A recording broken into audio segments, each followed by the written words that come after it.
Good morning, class 8th. Welcome again to your SST classes and to your history classes.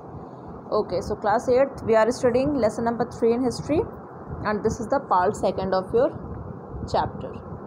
So बच्चों, हम लोगों ने देख लिया था कि कंपनी को कैसे दीवानी राइट्स मिलती है बंगाल की और फिर वो एग्रेरियन पॉलिसीज़ में चेंज लाना शुरू करता है। और फिर इसी के अंडर में हमने देखा था कि इजारदारी और डिबेट सिस्टम के बारे में हम लोगों ने पढ़ लिया था। अब आगे बढ़ेंगे, परमानेंट सेटलमेंट के बारे में जानेंगे। चलो, क्या लिखा है? Lord Cornwallis become the governor general in 1786। तो लॉर्ड कॉर्नवालिस जो थे, ये जब गवर्नर जनरल बने 1786 में, इन्होंने क्या इंट्रोड्यूस किया? एक 10 ईयर सेटलमेंट को इंट्रोड्यूस किया 1790 में। मतलब 10 साल जो भी पॉलिसी लेकर के आएंगे वो 10 साल तक चलेगी। Land was auction to the highest bidder. फिर वही यहाँ पे उन्हें लगा जो ज़मीन थी वो नीलाम की कर दी जाती थी, जो सबसे ज़्यादा पैसे देता था, तो सबसे ज़्यादा नीलामी में पैसे देता था। कॉर्नवालिस को बाद में क्या कर दिया गया? Made the settlement permanent. तो कॉर्नवालिस ने फिर सेटलमेंट को परमानेंट कर दिया। मतलब अब हाईएस्ट बिडर को ज़मीन नहीं दी जाएगी, जिसने ले लिया उसी को अब वो ज़मीन दे दी जाएगी। परमानेंट सेटलमेंट कब इंट्रोड्यूस है बंगाल में? 1793 में। इसके अंडर में क्या हुआ? The zamindars became permanent owners of the land. अब ज़मींदार्स के पास वो ज़मीन हमेशा के लिए आ गई, है ना। अभी क्या था? इजारदारी सिस्टम में क्या था कि ज़मीन जो थी वो इजारदार और मनसबदार से वो बिलोंग नहीं करते थे। वो बस जा करके वहाँ से सामान वो टैक्स कलेक्शन करते थे और उसका 1/3 हिस्सा अपने पास रख लेते थे। लेकिन परमानेंट सेटलमेंट में ज़मींदार्स के पास वो ज़मीन अब आ जाएगी और वो उनके पास हमेशा रहेगी। दस the collector of revenue now became a landlord and his ownership rights became hereditary। और ज़मींदार भी वैसे ही थे, ठीक है, वो लैंड रेवेन्यू कलेक्ट करे और फिर उनकी भी जो ओनरशिप थी वो हेरिडिटरी बन गई। मतलब उनका बेटा का अब जब जन्म होगा उनका ही वो सारा ज़मीन रहेगा, फिर उनके बेटे का जो जन्म होगा फिर जो बेटा आएगा फिर वो उसका सारा ज़मीन बिलोंग करेगा। तो इस तरीके से लैंडलॉर्ड कुड सेल और dispose of the land as he pleased, where jagirdars of Mughal times were not allowed to do so. तो डिफरेंस समझ पा रहे हो ना? अभी क्या होगा? लैंडलॉर्ड जो ज़मींदार हैं वो ज़मीन अपना खरीद सकते हैं, बेच सकते हैं, क्योंकि उनकी ज़मीन है। जागीरदार ऐसा काम नहीं कर सकते थे। Actual cultivators became mayor tenants and lost their ancestral rights over the land. Example, grazing rights. जो एक्चुअल कल्टिवेटर्स थे, जो वाकई में उस ज़मीन के हकदार थे, जो वहाँ पे खेती करते थे, उन्होंने क्या किया? अब उनका वहाँ से अधिकार ख़त्म हो गया। जैसे कि अब वहाँ पे गाय भैंस को भी चलाने का उनका अधिकार ख़त्म हो गया। Zamindars had to fixed amount to the company regularly without any postponement of dues. और ज़मींदार्स को फिक्स कर दिया गया था कि आप इतना पैसा हमको देंगे ईस्ट इंडिया कंपनी को, और उनको देना होता था विदाउट एनी ड्यू, बिना कोई लेट लतीफ़ी के। चलो, as the amount of revenue was fixed, the company could make any extra demands of the zamindar. Even production was high in some years. On the other hand, if the zamindar failed to pay his due in time of poor crop, drought, flood, his land was confiscated and sold. अब एक देखो, अब इस policy में एक problem थी और एक अच्छाई भी थी। क्या थी? अब ज़मींदार्स को फिक्स कर दिया गया रेवेन्यू कि आप हमको इतना पैसा ला करके देंगे। मान लो कि 1000 रुपये फिक्स कर दिया गया, आप मान के चलो। अब ये कह दिया ब्रिटिश ईस्ट इंडिया कंपनी ने कि आप हमें 1000 रुपीज़ देंगे, जो भी आपका कलेक्शन होगा हमें उससे कोई मतलब नहीं कि कितना एग्रीकल्चरल प्रोड्यूस हुआ है। अब अगर सरप्लस में गए ज़मींदार, अगर मान लो कि 1000 के बजाय उनको 5000 रुपये का अनाज उनका उगा उस टाइम पे, उस सीज़न में, ठीक है, उस ईयर, तो भाई 4000 जो रुपए के अनाज है वो ज़मींदार अपने पास रख लेंगे और 1000 रुपये ले आकर के कंपनी को दे देंगे। लेकिन वहीं अगर किसी साल ऐसा हो गया कि कोई परेशानी हो गई, अगर इरिगेशन वगैरह नहीं हो पाया, बारिश वगैरह नहीं हुई कायदे से, भाई 100 ही रुपये का अनाज मिला, है ना, तो अब 900 रुपये ज़मींदार को उधार के बतौर देना पड़ेगा। और अगर ऐसा नहीं करेंगे ज़मींदार तो उनकी ज़मीन इंग्लिश ईस्ट इंडिया कंपनी उनसे छीन लेगी। Soon the money class that prefer to live the urban areas are absentee landlords replace the traditional landlords. They leased out the lands to tenants at the high rate of interest. चलो, अब धीरे धीरे क्या हुआ? इसमें ये ज़मींदार को इतना फ़ायदा होता था कि जो मनीड क्लास थे उन्होंने क्या किया? वो अर्बन एरियाज़ में रहने लगे।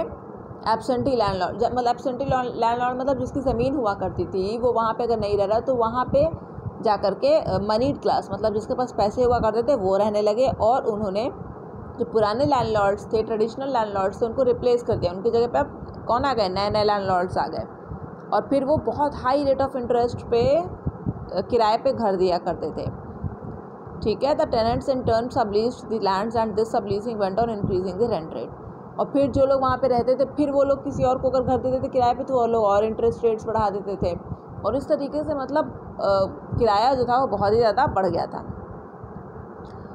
और finally the whole burden had to be shouldered by the last tenant who was the actual cultivator. और सारा का सारा बोझ कौन उठा रहा था, कौन सारा का, जितना इन लोग इंटरेस्ट ऑफ रेट बढ़ाए जा रहे हैं, रेट ऑफ इंटरेस्ट, वो सारा का सारा बोझ हमारे पीजेंट्स, फार्मर्स पर बोझ पर पड़ता था, क्योंकि अल्टीमेटली वही तो मेन प्रोडक्शन करते थे। चलो, zamindars became permanent owners of the land. Photo देख लेंगे। रेतवारी सिस्टम में क्या था, अब ये परमानेंट सेटलमेंट फेल होने लगा। क्यों? British adopted new forms of land revenue settlement. तो ब्रिटिश को new forms of land revenue settlement को अडॉप्ट करना पड़ा। एंग्लो मैसूर वॉर में क्या हुआ, ब्रिटिश जो थे ये इम्प्रेस हो गए किस चीज़ से, जो टीपू सुल्तान जो थे हमारे, जो वो अपनी टेरिटरीज में जिस तरीके से वो रेवेन्यू कलेक्शन करते थे, इससे ये ब्रिटिशर्स इम्प्रेस हो गए। इनको लगा रहे भाई ये तो बहुत सही काम कर रहे हैं। उसमें कोई इंटरमीडियरीज नहीं थी, मतलब कोई भी बीच बिचवा व्यक्ति नहीं था, ठीक है। और रेवेन्यू जो था वो डायरेक्टली कल्टिवेटर्स से जा करके कलेक्ट किया जाता था, मतलब जो फार्मर्स थे उनसे जा करके हम डायरेक्ट पैसे लेकर के आएंगे। हम किसी को ये नहीं बोलेंगे तुम जाओ पैसा लाओ, और फिर उसमें वो 10% अपने पास रखेगा, 10% इधर देगा, मतलब इधर उधर हेरा फेरी करेगा। और इसीलिए इसको कहा गया रेतवारी। कल्टिवेटर्स को वहाँ पे उस ज़माने में रेत भी कहा जाता था, ठीक है, जो ज़मीन बोते थे। ये सिस्टम ब्रिटिशर्स ने अडॉप्ट किया और इसको इम्प्लीमेंट किया 1820 में। कहाँ पे, कर्नाटक में और मैसूर में। कर्नाटक वार के बारे में आपने पढ़ा था ना, जो फ्रेंच के साथ हुआ था। कर्नाटक में इसको इम्प्लीमेंट किया और मैसूर में, जो कि ब्रिटिशर्स ने जहाँ पे पहले ही से अपना कब्जा जमाया हुआ था। रेतवारी सिस्टम को कहाँ पे इंट्रोड्यूस किया गया, और मद्रास में और बॉम्बे प्रेसिडेंसीज में भी इसको इंट्रोड्यूस कर दिया गया। इसमें क्या था, the revenue was fixed for a period of 30 years after which it could be revised, ठीक है। तो 30 साल तक रेवेन्यू को फिक्स्ड कर दिया गया। जैसे मान लो कि अगर अंग्रेज़ हैं जो ईस्ट इंडिया कंपनी है, उसने कह दिया कि भाई इतनी ज़मीन पे हम आपसे पर ईयर 100 रुपीज़ लेंगे, तो 30 साल तक वो कितना लेंगे, 100 रुपीज़ ही लेंगे, उसका रेट बढ़ाएंगे नहीं। और परमानेंट सेटलमेंट में क्या था, position of the cultivator was somewhat strengthened under this system. Permanent settlement में भाई कल्टिवेटर्स से जाकर के ज़मींदार से पहले पैसे लेते थे। अब ज़मींदार अपने प्रॉफिट के लिए कल्टिवेटर्स को बहुत परेशान करते थे, कहते तुम कहीं से भी हमको पैसे ला करके दो, हमें इससे मतलब नहीं है, अनाज हुआ चाहे नहीं हुआ, हमें तो ब्रिटिशर्स को पैसे देना है। ये जो था परमानेंट सेटलमेंट, ये तो बहुत ही भयानक था। लेकिन रेतवारी सिस्टम भी कुछ खास अच्छा नहीं था, लेकिन कम से कम यहाँ से इंटरमीडियरीज, बीच बीचवा जो व्यक्ति था, बीच में जो आगे घपला करता था, वो तो निकला यहाँ से। चलो, somewhat threatened under this system, he had a right to this land, but the rigid revenue left him at the mercy of the money lenders. Thus, the long-term effect of the Retwari system was not very different from that of the permanent settlement. चलो, अब यहाँ पे ryotwari system की ये बुराई बताई जा रही है कि भाई अब 100 रुपये तो देना हो, जैसे मान लो कि 100 रुपये देना है रेट्स को ईस्ट इंडिया कंपनी को, तो ऐसा ज़रूरी थोड़ी नहीं कि हर साल 100 रुपये का वो एग्रीकल्चर प्रोडक्शन हो ही जाए। अगर किसी साल कम होता था तो ये जो कल्टिवेटर्स थे ये जाते थे मनी लेंडर्स के पास। मनी लेंडर्स बहुत ही बेवकूफ़ और बहुत ही ज़्यादा मतलब बेकार किस्म के लोग हुआ करते थे। ये इतना ज़्यादा हाई रेट ऑफ इंटरेस्ट पर पैसे देते थे कल्टिवेटर्स को कि बेचारे कल्टिवेटर्स इनके घर में बिक जाते थे, जीवन अपना काट देते थे बिना कुछ पैसे के, उनका घर का काम करते करते। तो इस तरीके से ये भी सिस्टम लॉन्ग टर्म में फेल हो गया।